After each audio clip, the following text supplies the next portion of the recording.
I never thought an airport could be so loud and so quiet at the same time.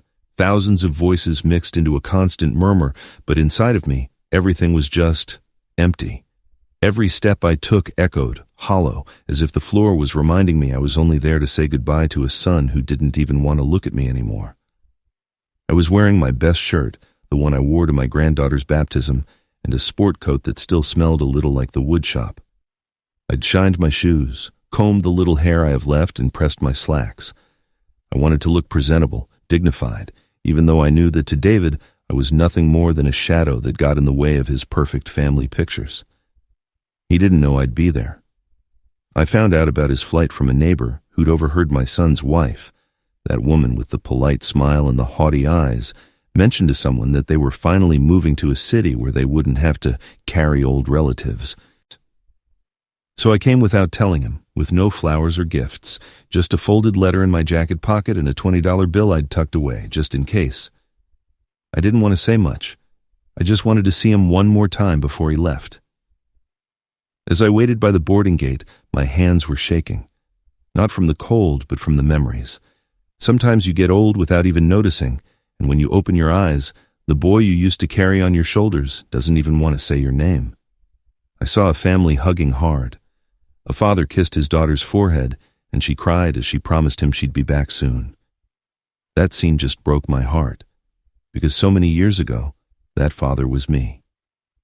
David was 6 years old when his mother died. From that day on, I promised him he would never want for anything. I worked 12, 14 hours a day at the shop, repairing furniture, carving doors, sleeping between the sawdust and the sound of the sander. I never complained. Everything I did for him. I remember one winter night. I was out of money and we didn't have any wood for the fireplace.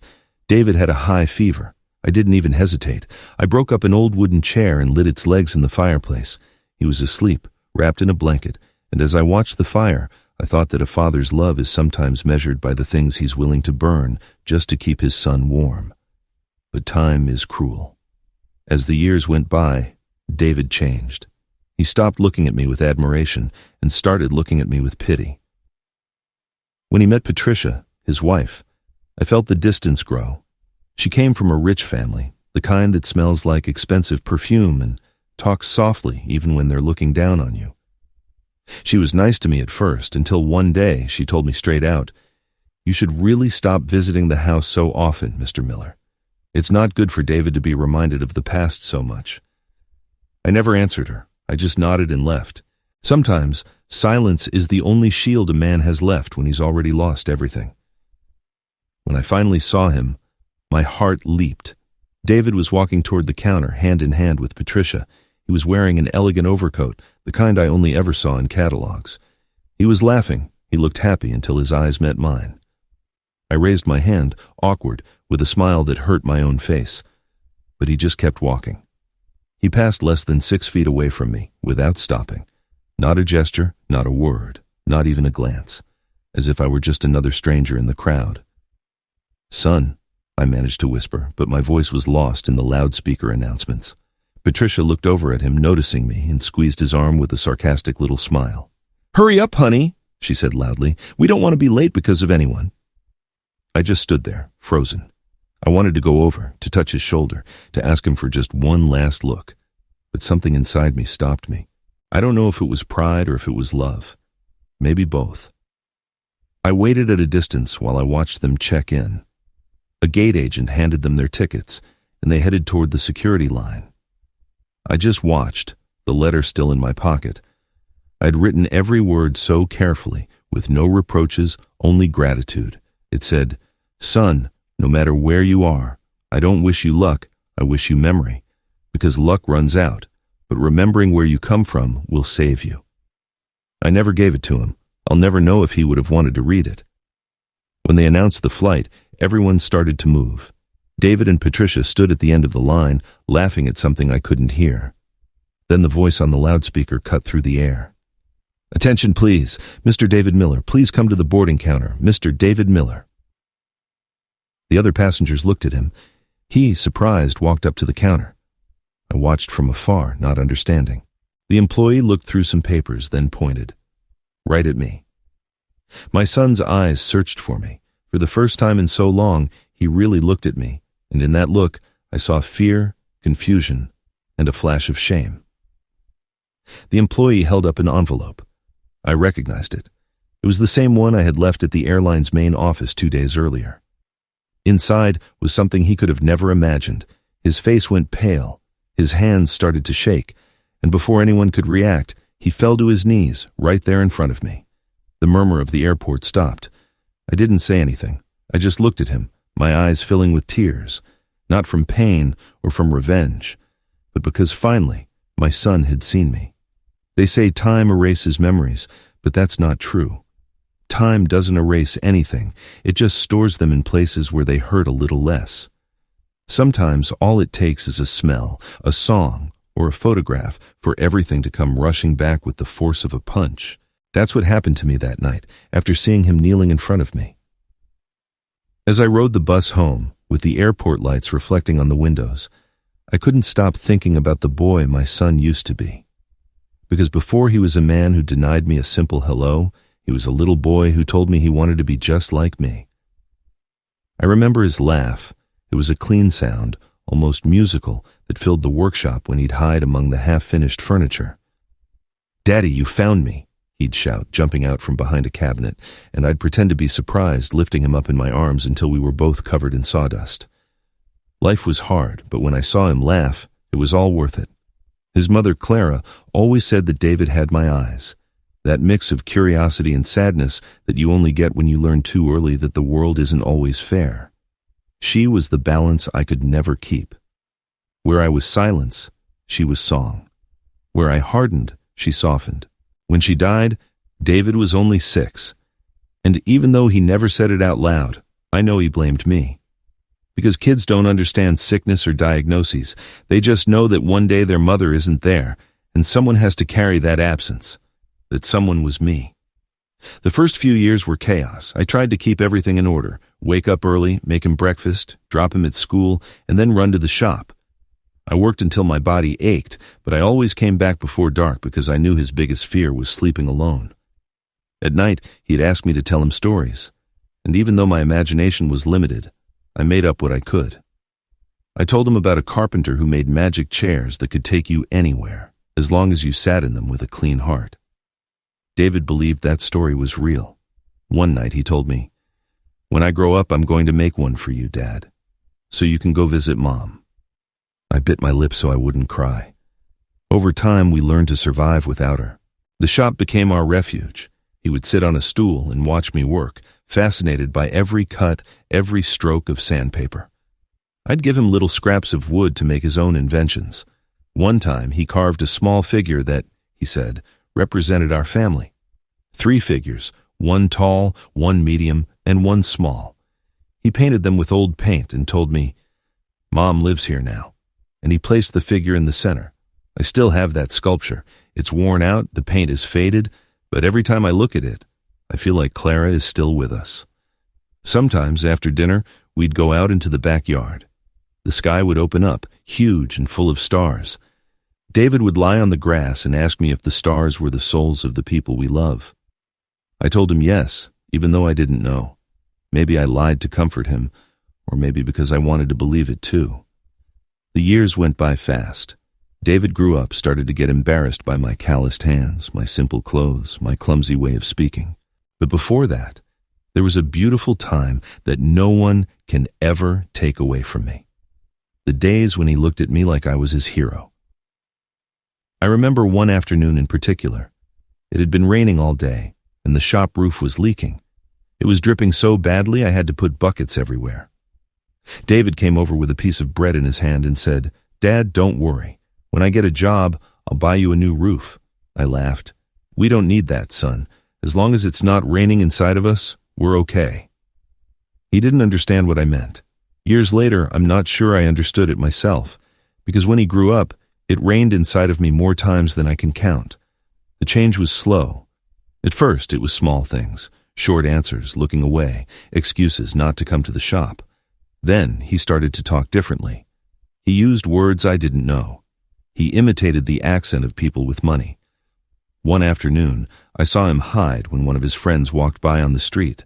I asked him why, and he answered, "I don't want them to see me with you." He said it without malice, without hate, just like someone stating a fact. And without knowing it, he ripped a piece of my soul out. That night, I sat at the table and opened the photo album. I saw the picture of a little boy hugging me, all baby teeth and the purest smile in the world. I touched the photo and thought, when did I become someone my own son is ashamed of? From then on, I started to talk less, not because I didn't have things to say, but because I understood that some truths hurt more when you say them out loud, and one of them was accepting that the boy who promised me a new roof didn't exist anymore. And yet, every time I hear the sound of an airplane, I remember him running through the yard, arms outstretched, yelling, "Dad, look, I'm an airplane." Maybe that's why I went to the airport, not to say goodbye to the man he'd become, but to find, one last time, the little boy he used to be. And even though I know that boy got lost somewhere along the way, I still hold on to the hope that one day, among all the noise in the world, he'll hear my voice calling him again. There's no exact day when a father stops being necessary. It doesn't arrive with a letter or a fight. It comes with a gesture, a look, or a single sentence that breaks you in two. I found that out one Sunday afternoon at my son's new house when I understood that there was no longer any room for me in his life. David had invited me to see his home. "Come on over, Dad, I want you to see how we're doing," he said over the phone. His tone was polite but distant, like someone inviting you out of obligation. Still, I accepted. It had been months since I'd last seen him, and in my naivete, I thought maybe things could get better. I spent all morning preparing a small gift. I hand-carved a wooden frame with our initials, F and D. I thought I'd put a picture inside of him as a boy, sitting on my shoulders, laughing in the sun. It was a simple piece, but made with all the love I had left. I put on my best clothes, the same ones I'd worn to his graduation. I still remember that day. When he walked across the stage, he held up his diploma and looked for me in the crowd. Our eyes met, and he smiled. That was the last day I felt like he needed me. His house was big, modern, full of glass and silence. When I got there, Patricia opened the door. She was dressed elegantly with that air of superiority she never tried to hide. She looked me up and down, as if judging whether I deserved to come in. "Oh, Mr. Miller," she said, not calling me Dad or Frank or anything. "Good afternoon, Patricia," I replied with a forced smile. She let me in without another gesture. David was in the living room, talking on the phone. He didn't even hang up when he saw me walk in. He just gave me a vague wave. "Hey, old man. Hey, have a seat, I'll be right with you." Old man. That word, said with no affection, no hint of a joke, was the first stab. I sat on the sofa, looking around. Everything was new, perfect, with no trace of him, no photos of our family, no memories of his past, just cold decorations and abstract paintings that said nothing. Patricia brought coffee in tiny cups on a silver tray. I watched her move with that practiced delicacy of someone born to privilege. She served me and, before leaving, said in a low voice, "Please be careful with the sofa. It's imported." It hurt more than it should have, but I pretended not to hear. David hung up and walked over. "How you doing, Dad?" he asked without looking at me. "I'm fine, son. I brought you something," I said, pulling the frame from my bag. I held it out to him with shaking hands. He took it, glanced at it for just a few seconds, and set it down on the coffee table. "Thanks, old man. You didn't have to." Each sight, I noticed his hands didn't want to touch mine. I don't know if it was embarrassment or disdain, but the distance was unbearable. I tried to make conversation, asking about his job, the house, his wife. He answered with short mechanical phrases, scrolling through his phone. I was talking to myself. It was like talking to a wall. "So how's the shop?" he asked without looking up. "I sold it," I replied. For the first time, he lifted his head. "You sold it? Why?" "Because I don't have the strength for it anymore, son, and I wanted to help you with your mortgage." I said it carefully, hoping he would understand what that sacrifice meant, but he said nothing. He just nodded and changed the subject as if I'd just told him I'd changed my shoes. The silence grew heavy. Patricia came in with a fake smile. "Honey, our friends will be here in a little while. Could you walk your father out?" Yeah, sure, he said, sighing. We stood up. I didn't understand. I have to go already? I asked. It's just, we have a dinner thing, he replied, avoiding my eyes. Sorry, we didn't plan it well. We walked to the door. As we got to the hallway, I heard Patricia say from the kitchen, Please, tell him not to come over unannounced anymore. I don't want the neighbors to see him like that. Like that. That's the word that stuck in my chest. Like that. Like what? Like a tired old man? Like a poor father? Like a mistake that ruins their perfect picture? David closed the door behind me without saying anything. And in that instant, I knew he wasn't my son anymore. He was a stranger with my last name. I walked to the bus stop with the frame clutched to my chest. I felt like the air itself was heavy. I didn't cry. At my age, you don't cry the same way. You just clench your teeth and let the sadness settle in, like another stone in your soul. When I got home, I put the frame on the table. I took the picture out, folded a piece of paper, and wrote a single line. For the day you remember who you were. Then I put the frame in a box and hid it in the closet. I knew I would need it one day. That night, I dreamed of Clara. She was standing in the workshop in her floral apron, smiling. Don't lose him, Frank, she told me. There's still love in him, it's just asleep. And what if he doesn't wake up? I asked. She came closer, took my face in her hands and whispered, Then you wake him up? I woke up with wet eyes. The sun was coming through the window, and the distant sound of birds reminded me that even after rejection, life goes on. But something inside me had broken for good.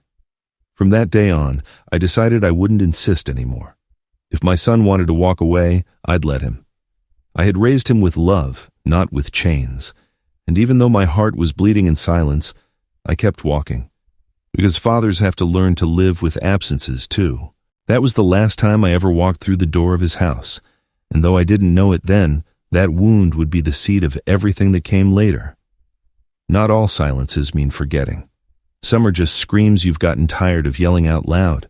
After that afternoon at his house, I understood that insisting was useless. But I also understood that my heart didn't know how to give up completely. So I wrote. Not because I expected an answer, but because writing was the only way I found to keep from going crazy. I sat at the workbench in the shop, the one I barely used anymore, with a blank sheet of paper in front of me. The smell of wood still clung to the walls, as if the past refused to leave. I picked up the pen, the same one I'd used to sign the contract when I sold the business, and I began to write. Son, I don't know if you'll read this.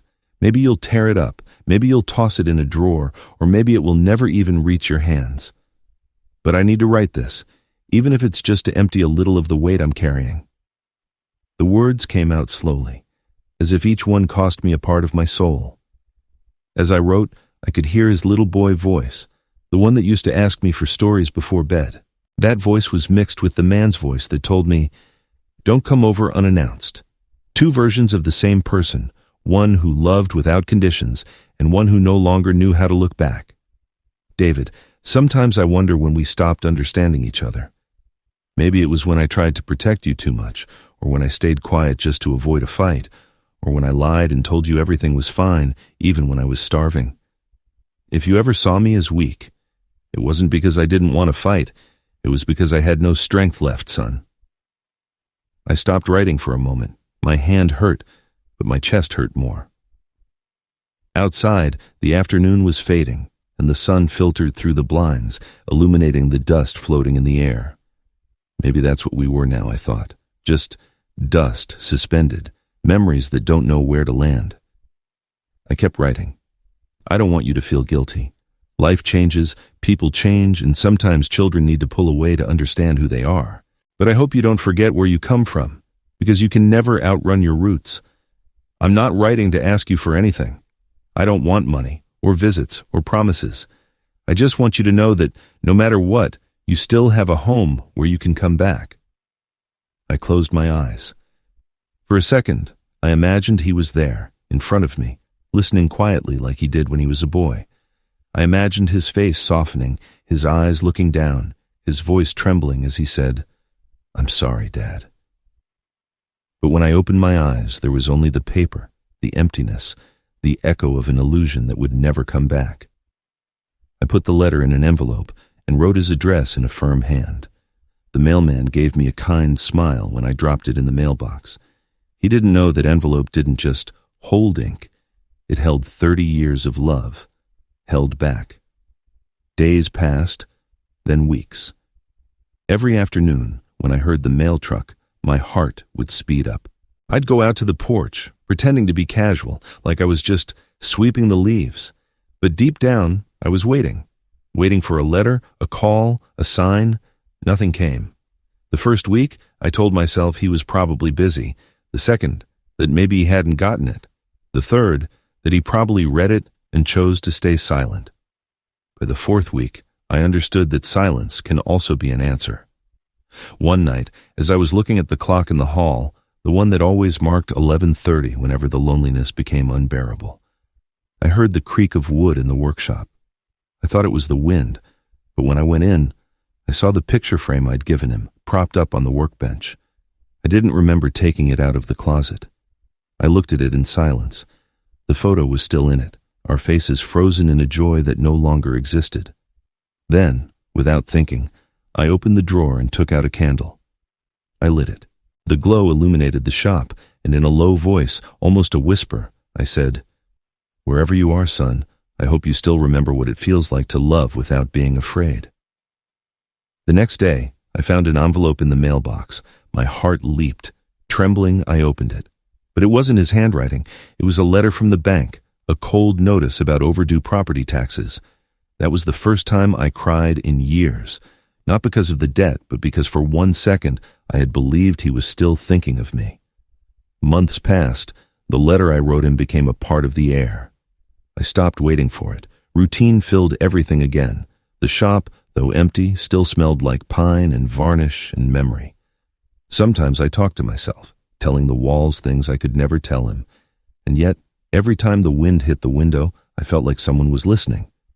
Maybe it was Clara from wherever she is. Or maybe, in some corner of the world, my son was still thinking of me, even if just for a second. One night, while sorting old papers, I found a note he'd written me when he was little. "Dad, don't work so hard. When I grow up, I'm going to take care of you." I tucked it into the pages of a book, and I laughed. Not a mocking laugh, but a tender one. Because life doesn't always keep the promises children make, but it's still worth remembering them. Today, that letter is still kept in my memory like an unanswered prayer. I didn't burn it. I didn't forget it. I just folded it up inside me, like a memory that doesn't hurt anymore, but never stops being heavy. Maybe one day when the silence gets tired of being silent, my son will read it. And then he'll understand that a father never stops talking to his son, even when he doesn't want to listen. I've never liked goodbyes. Maybe because at my age, you know some of them are forever. When I found out from a neighbor that my son was moving to New York, I didn't feel anger. I felt something worse, a strange calm, as if my body was accepting a blow that hadn't even landed yet. He didn't call to tell me. There was no message, no invitation, not one word. I found out the date, the time, and the flight number thanks to the mailman's wife, who heard the news at the grocery store. That's how small my place in his life had become. A rumor passed from person to person. I barely slept that night. I stared at the ceiling for hours, listening to the ticking of the clock, wondering if I should go or not. Part of me wanted to stay home, to save myself the humiliation. But another part, the part that still remembered David's laugh as a little boy, pushed me to get up. "Just go see him one more time," an inner voice said. "Not to talk, just to say goodbye to who you were." I left the house before dawn. The air was cold and damp, the kind of air that gets into your bones and reminds you how fragile you are. I walked slowly to the bus stop. I had a folded letter in my pocket, one I never sent, and a photo of him as a kid. His smile was full of crooked teeth and his eyes were big and bright, just like his mother's. During the ride, I looked out the window as the city woke up. I saw construction workers walking with their lunches in paper bags, mothers taking their kids to school, dogs sniffing trash cans, people living their lives, not knowing that just a few seats away, an old man was going to say goodbye to his only son without him even knowing. When the bus stopped in front of the airport, the sun was just peeking through the clouds. The glass building gleamed, imposing, indifferent. I took a deep breath and went in. The murmur of rolling suitcases, the voices on the loudspeakers, and the echo of footsteps on the tile floor made me feel tiny. I saw the flight on the screen. Flight 347, New York, 10:40 a.m. 2 hours to go. I found a spot near the gate and sat down. I didn't want him to see me right away. I wanted to watch him first, to remember every gesture. As I waited, I saw families hugging, couples crying, excited kids looking at the planes through the window, and I wondered if I would ever get a hug from my son again. Maybe not. Maybe that was the price of giving him a better life, teaching him to walk so far away that he forgot how to come back. An hour later, I saw him. David appeared with his wife, Patricia. He was wearing an expensive jacket, his hair was perfectly combed, and he had a modern suitcase. She walked with her arm linked through his with that smile of someone who thinks they've won something. I watched them from a distance.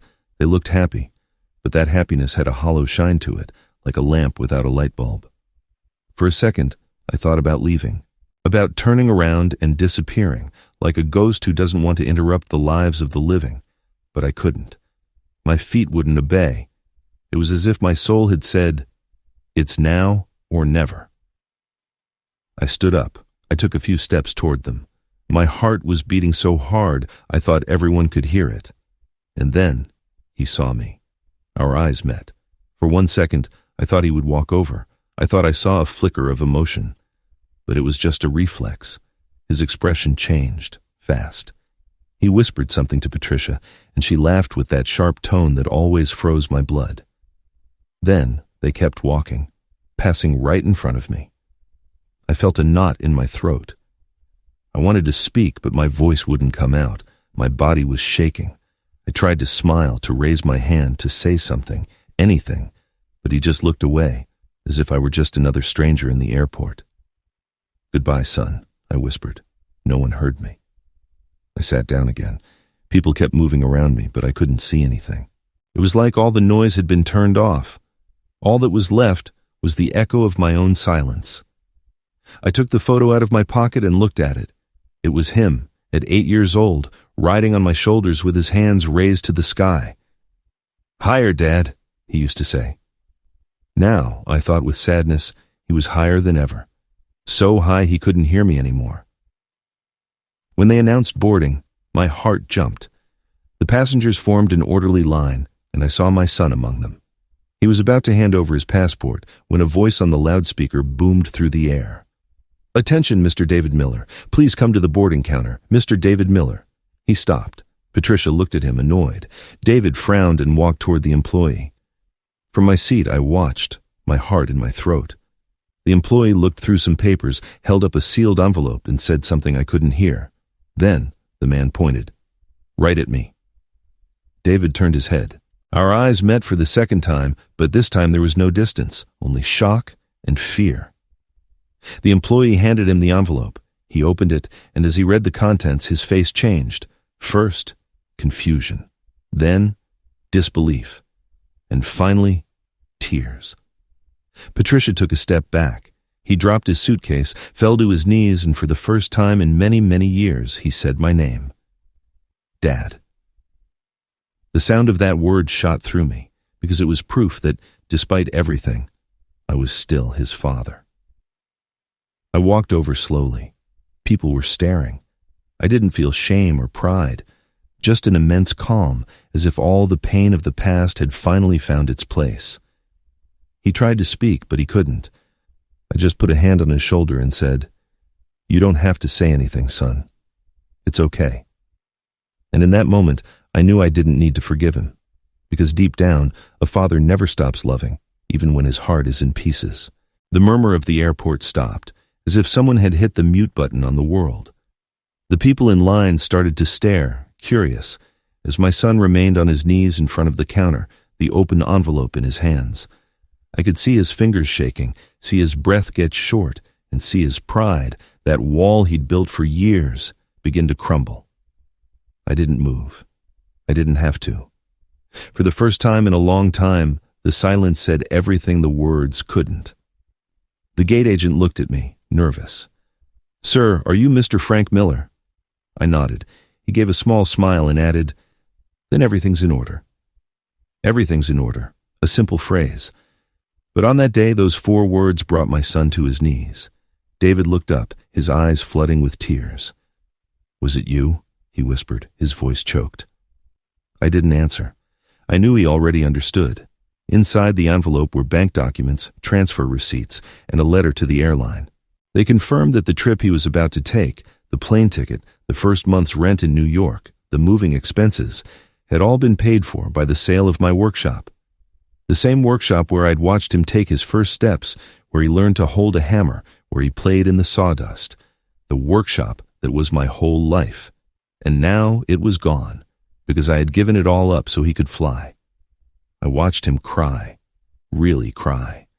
Not the silent, hidden tears, but a broken, ragged sobbing with no dignity, no comfort. He tried to stand up, but his legs wouldn't hold him. Patricia pulled away, uncomfortable, unable to understand what was happening. People were whispering. The employees looked at each other, not knowing what to do. I walked slowly toward him. Every step was a mix of pride and sadness, because even as I watched him break, I didn't feel joy or revenge, just a bitter peace. The peace a father feels when he's done everything, even lost everything. When I reached him, I held out my hand. "Get up, son. Don't kneel for me." He grabbed it, hard, desperately. His face was soaked, his voice broken. "Why did you do this, Dad? Why didn't you tell me?" I sighed. "Because you wouldn't have accepted it."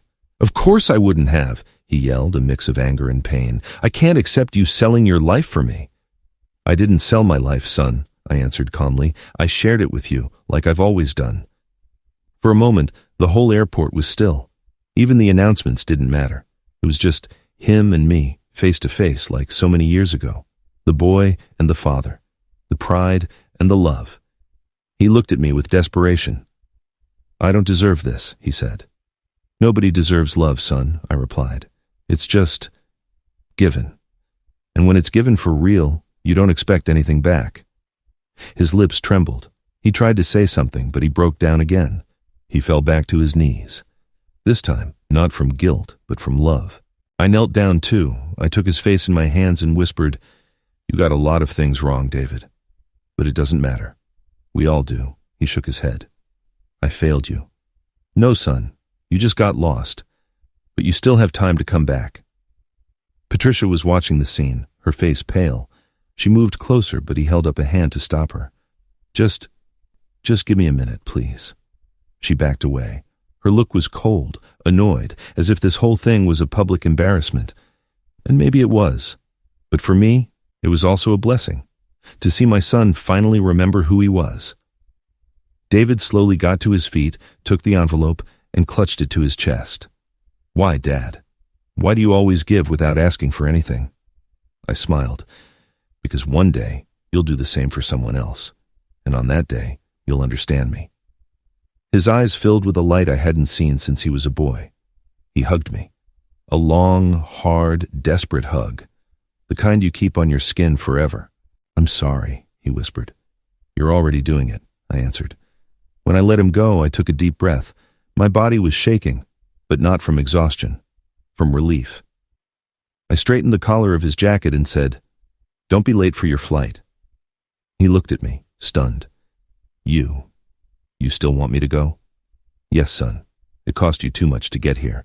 Don't throw away your chance." He tried to protest, but I raised a hand to stop him. "Don't worry about me. I already had my journey. Now it's your turn." He smiled through his tears. "Dad, I don't know how to thank you." "Don't," I said. "Just don't forget me. That'll be enough." The loudspeaker crackled again, announcing the final call for Flight 347. David picked up his suitcase. He looked at Patricia, who was still silent with her arms crossed. Then he looked back at me. "I'll be back, Dad. I promise." "Don't promise me anything," I replied with a small smile. "Just live in a way that would make your mother proud." He nodded. He took a few steps toward the gate, but before he walked through, he turned around and said, "Thank you for not giving up on me." I couldn't answer. My voice was broken. I just raised my hand, waving goodbye. He did the same. And then I watched him disappear into the crowd on his way to the plane that would take him to his new life. I stood there, alone, watching the empty hallway. I didn't feel sad. I felt a deep peace, because in the end, I had gotten what I wanted. Not for him to apologize, but for him to look at me with love, one more time. I walked toward the airport exit. The morning air hit my face, cool and clean, full of promise, and as the sound of a plane taking off filled the sky, I thought, sometimes, for children to learn how to fly, fathers have to learn how to fall. They say some words can change a life. I don't know if that's true, but I do know there are letters that aren't written with ink. They're written with tears. Mine was one of those. When I saw my son on his knees, holding the envelope I had prepared days before, I felt time stop. On the outside, it was just paper. But on the inside, it carried everything I never dared to say.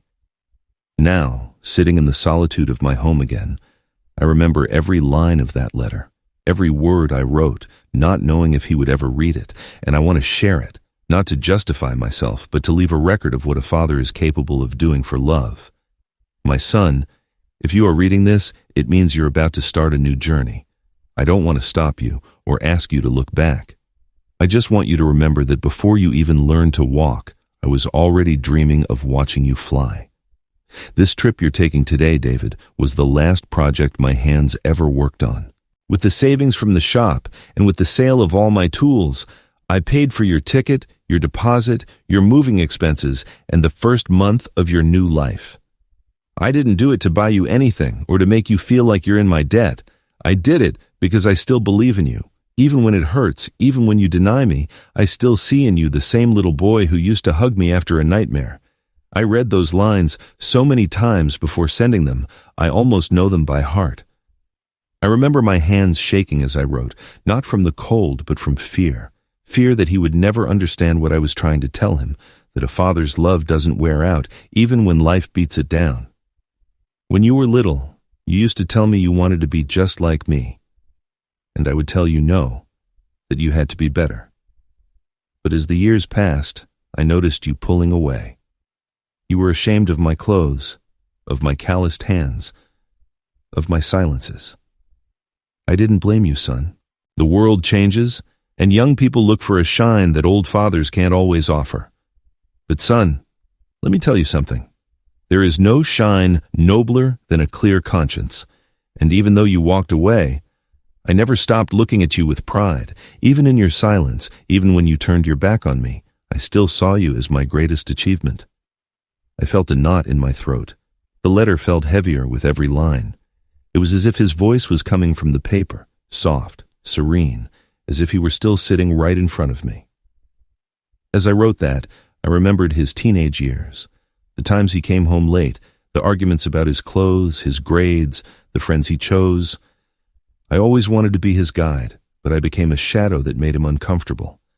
Until one day, he stopped calling me Dad and just started calling me Old Man. A short phrase, but a sharp one. I know I haven't been perfect. Maybe I was clumsy, tired, sometimes too quiet. But I have never, ever left you alone. When you lost your first job, I was the one who went to talk to your boss. When you got sick, I was the one who sold his own watch to pay for your medicine. You never knew, and that's okay. Fathers are here to hold you up, not to get a round of applause. I had to stop writing then. That was the moment my tears fell on the page. They stained a few words, and for a second, I doubted if I should continue. But I kept going, because I knew that in the end, I had to tell him what he needed to hear, even if it was already too late. David, there are no reproaches in this letter, only wishes. I wish that you find on your journey what you couldn't find here. I wish that you learn to value the things that don't have a price. I wish that one day, when you have a child of your own, you remember this old man who still keeps your picture on his nightstand. And if life hits you hard, don't be ashamed to come back. The doors of my house will always be open. It doesn't matter how much time passes. It doesn't matter what anyone else says. If one day you come back and I'm not here, don't cry. Just look up at the sky and say my name. I promise I'll hear you. When I finished writing, I took a deep breath. I folded the paper carefully, like you'd fold a relic. And on the edge of the envelope, before sealing it, I added a sentence that wasn't planned, a phrase that just came out without a filter, but that contained everything. P.S. Everything is in your name, son. The shop, the account, even the house. But there is one thing that will be mine until my last day. My pride in being your father. That was the clause that changed everything. What he didn't know until that moment was that I had already legally transferred everything to him. There was no point in me holding on to assets I wouldn't use. I preferred him to have it, even if he didn't deserve it yet. I did it not out of naivete, but out of love. Because if life taught me anything, it's that second chances don't always come when you ask for them. They come when you give them. After the airport, when I got back home, that letter became an echo that wouldn't let me sleep. I imagined his face as he read it, his ragged breathing, his heart finally confronting the truth, that the man he called a useless old man had been his greatest refuge. That night, I lit a candle in front of Clara's picture. I talked to her like I always did when I needed courage. "It's done, honey," I told her. I gave him everything, and for the first time in many years, I felt like she was smiling at me from somewhere. I didn't expect to hear from him again. By that point, I had gotten used to the silence. The phone rang every day, but it was always the bank or a wrong number, or a recorded voice offering insurance I didn't need. That's why, when I heard his voice that night, I went numb. "Dad?" The word hit me with a force I couldn't describe. I hadn't heard it in over a year. For a second, I thought I was dreaming. I had to lean on the table so I didn't fall. "David?" I asked, my voice barely a whisper. "Yeah, Dad, it's me." The sound of his breathing was different, slower, heavier. There was exhaustion in it, and guilt.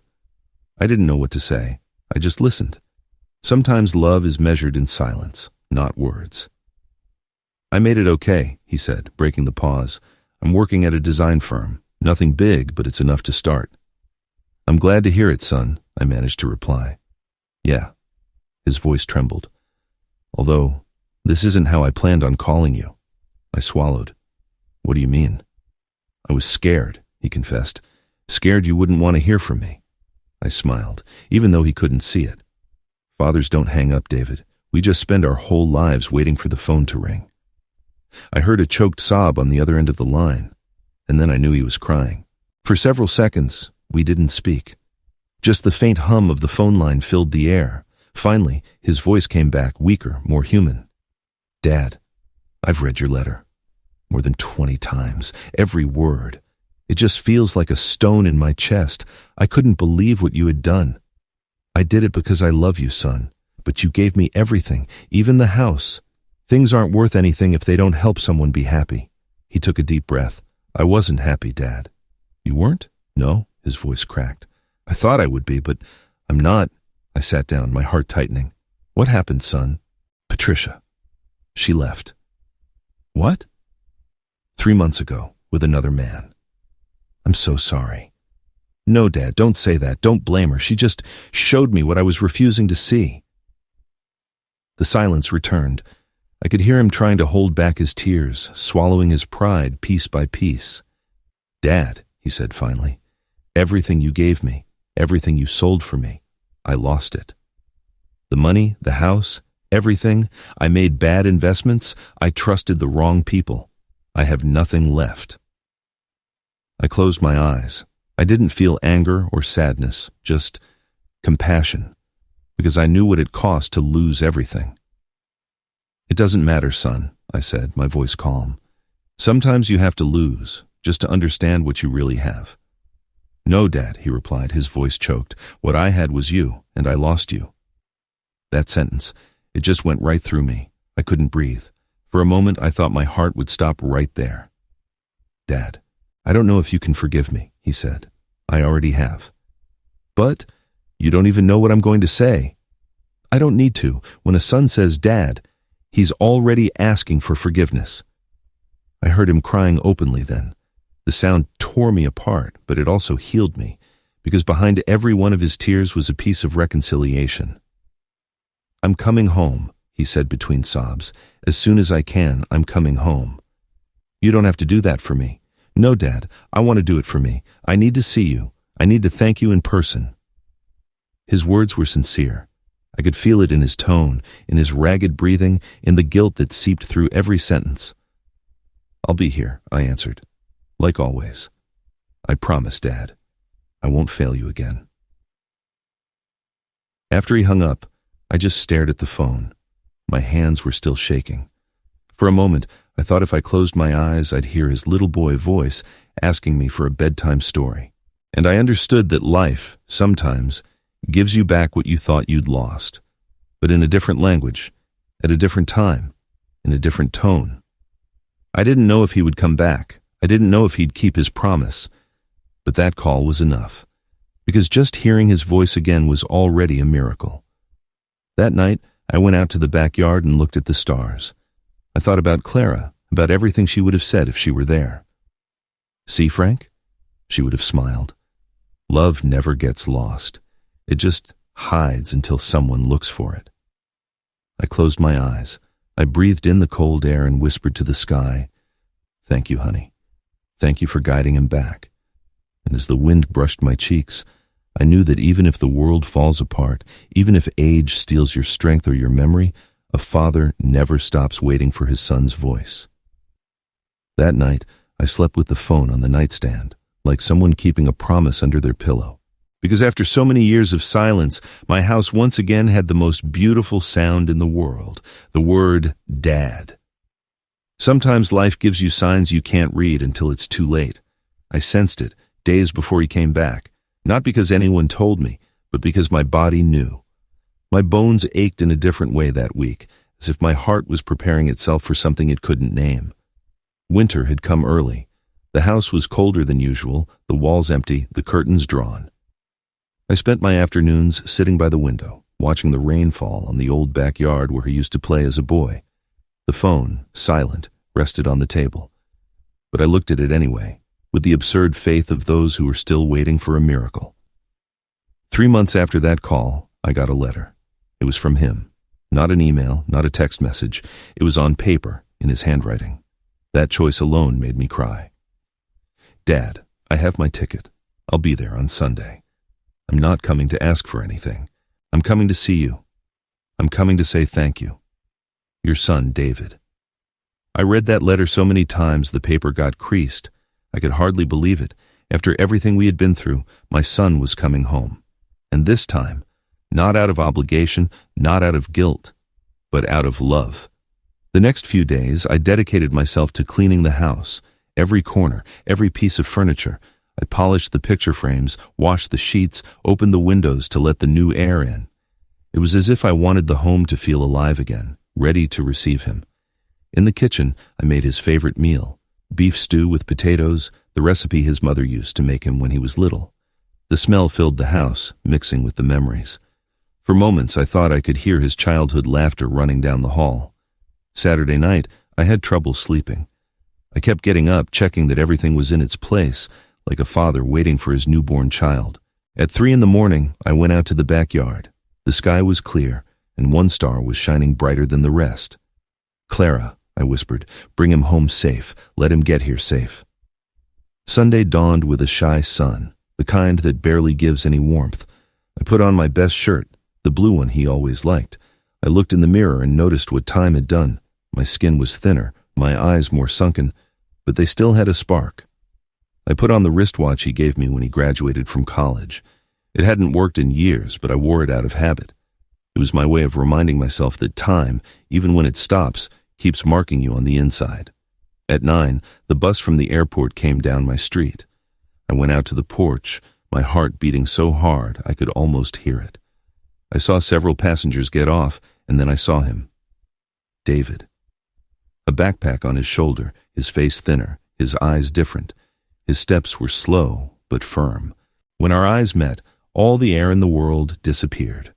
We didn't run, we didn't shout. We just walked toward each other, slowly, as if each step had to repair a lost year. When he stood in front of me, he lowered his head and said, his voice trembling, "I'm sorry it took me so long." I hugged him without answering. I felt his body shaking in my arms, and for a moment, time went backward. He was that little boy again, seeking refuge in my chest after a bad dream. "You're here now, son," I said into his ear. That's all that matters. We went into the house. He looked at everything with wet eyes, the furniture, the photos, the clock, the old workbench from the shop that I still kept. Nothing's changed, he said. I didn't want it to, I replied, just in case you ever wanted to come back. We sat down to eat. We didn't talk much. We didn't need to. Words would have gotten in the way. Sometimes silence is the purest form of love.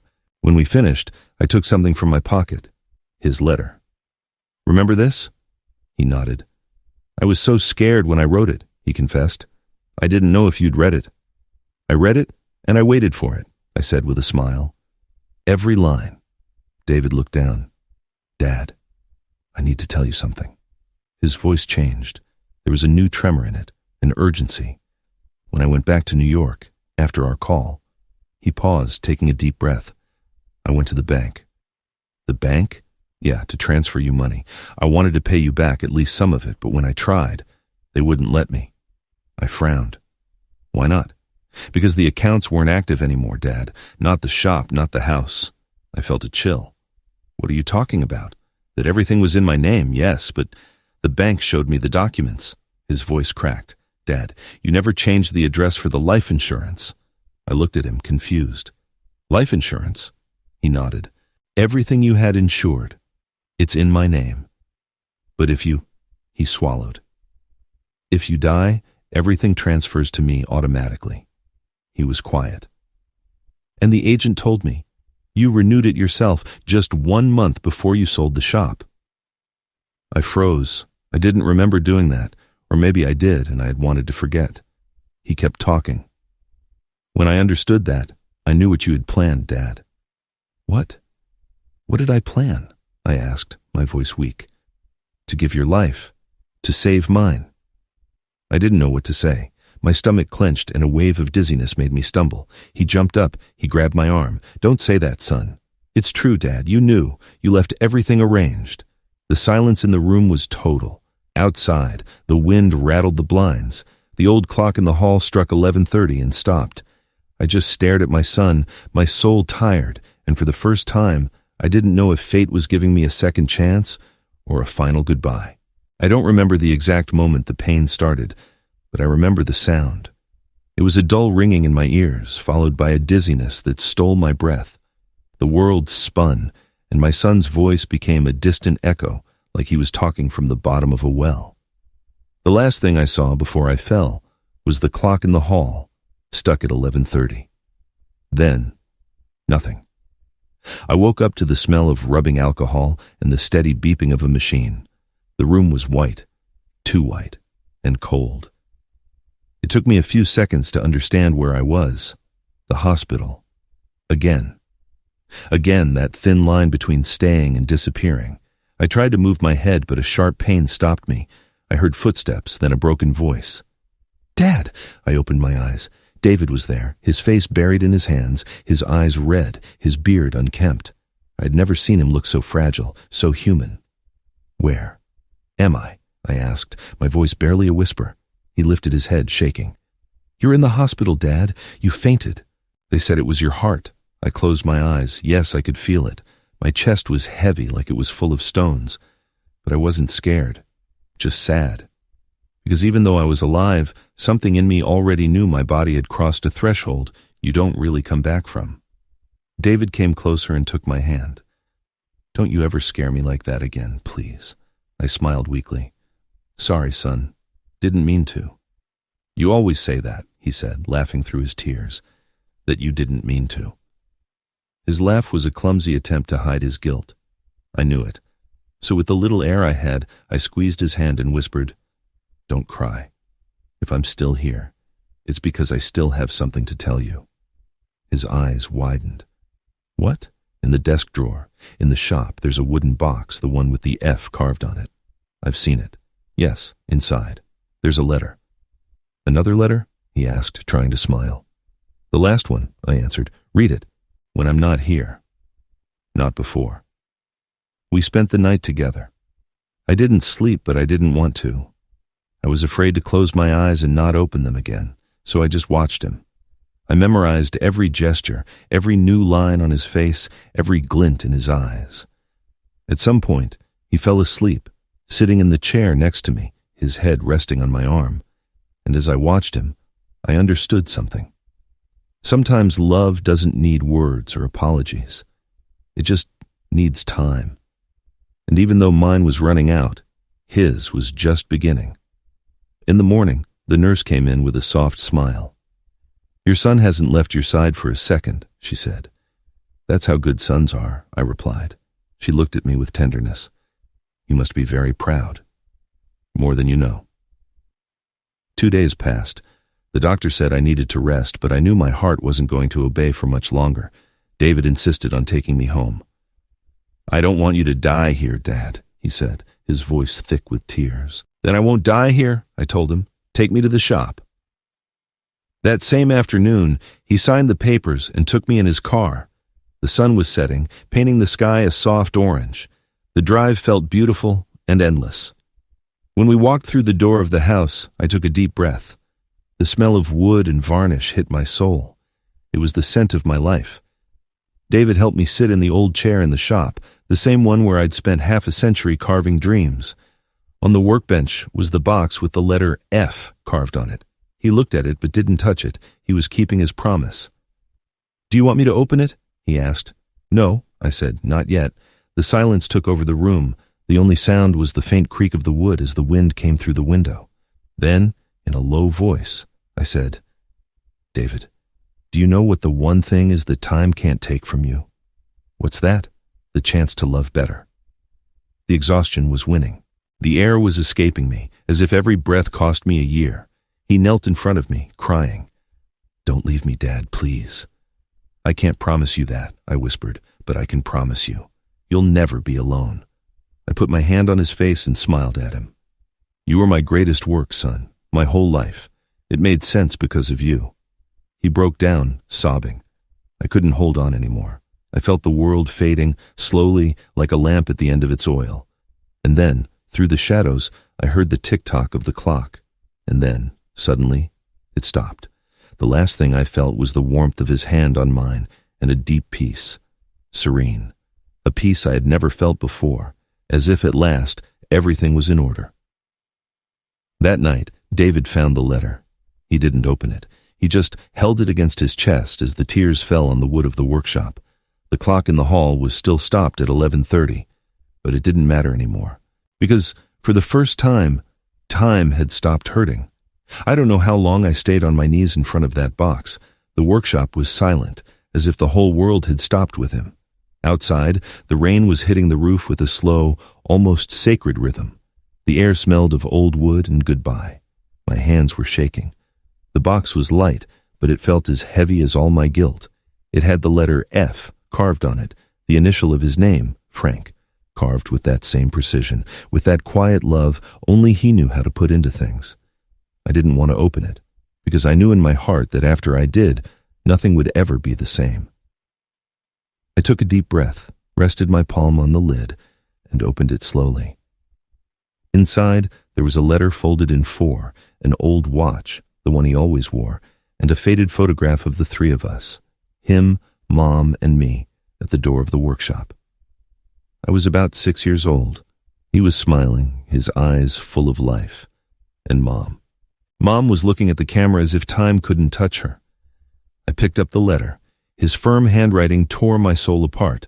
I unfolded it carefully. The paper was slightly wrinkled, as if it had been waiting a long time to be read. And then I began to read. "My son, if you are reading this, it's because I'm not with you anymore. Don't cry. I don't want this letter to be a sad one. I want it to be a seed." Throughout my life, I made a lot of mistakes. I was clumsy with my words, but very good at being quiet. I thought love was shown with work, with sacrifice, with silence. Maybe that's why I never knew how to tell you I loved you out loud. But I want you to know, every nail, every piece of wood, every sleepless night, everything I did for you. The tears blurred my vision. I had to stop. For the first time, I understood what his life really meant. Every absence, every tired gesture, every look I mistook for indifference. It was all love disguised as hard work, as I know there were many times I made you feel embarrassed. I don't blame you. The world changes, and young people look for a shine that old fathers can't always offer. But son, let me tell you something. There is no shine nobler than a clear conscience. And even though you pulled away, I never stopped looking at you with pride. Even in your silence, even when you turned your back on me, I still saw you as my greatest achievement. I felt a knot in my throat. The letter felt heavier with every line. It was as if his voice was coming from the paper, soft, serene, as if he were still sitting right in front of me. I left you the house, the shop, and my few belongings, not because you need them, but so you'll remember that the greatest inheritance a man can leave isn't his property. It's his example. If you ever have a son, teach him what I learned too late. That saying, "I love you" on time is worth more than any sacrifice. Take care of what we built together, even if it was small. But above all, take care of your heart. Don't let resentment rust it. Because when a soul rusts, not even love can repair it. My hands crumpled the paper. I cried without shame. I cried for the wasted years, for the words I never said, for the times I made him feel small just because I wanted to feel big. Inside this box, you'll also find my watch. It stopped at 11:30, the exact time I stopped being afraid of death. Don't fix it. Leave it like that. Let it remind you that time isn't measured in minutes. It's measured in moments, and hours, even though they were few, were eternal. I'm not saying goodbye, son. I'm just saying, until I see you again. Your father, Frank. I just stared at it all. The stopped watch, the photo, the letter. The workshop was bathed in the light of dusk. The dust floated in the air like a golden veil. And for an instant, I swear I felt his presence there, behind me, watching me with that faint, patient smile. "I love you, Dad," I whispered, my voice breaking. "Thank you. Thank you for not giving up on me." I put the letter back in the box and placed it on the workbench, right under the window. The watch, however, I picked it up carefully and put it on my wrist. It didn't work, but that didn't matter anymore, because I understood that as long as I wore it, he would still be marking my time. That night, I slept in his bed. I couldn't turn off the light. The silence was so deep, it hurt. But inside me, something had changed. For the first time in many years, I felt at peace, not because I had lost my father, but because I had finally found him. At dawn, I went out to the shop. The air smelled like damp wood and hope. I sat at the workbench where he used to work, and, without thinking, I picked up a tool. I carved a single word into a new plank of pine. "Thanks." Then I hung it on the wall, right above the stopped clock, and as the sun lit up the old wood, I knew the shop would have life again, because a father's love never dies. It just changes form, and mine had just been reborn in my hands. 15 years later. It's been 15 years since I last heard his voice. Sometimes I think time has been kind to me. Other times I think it's just made me more aware of what I lost. But every morning, when I walk into the shop and open the windows, the smell of wood and varnish brings him back, just a little. It's as if he's still here, watching me from every corner, patiently correcting every crooked cut, every misplaced nail. The clock still hangs on the wall, stopped at 11:30. I never fixed it, just as he asked. Sometimes my son asks me why I keep it like that, and I give him the same answer he taught me. Because it doesn't measure time, son. It measures moments.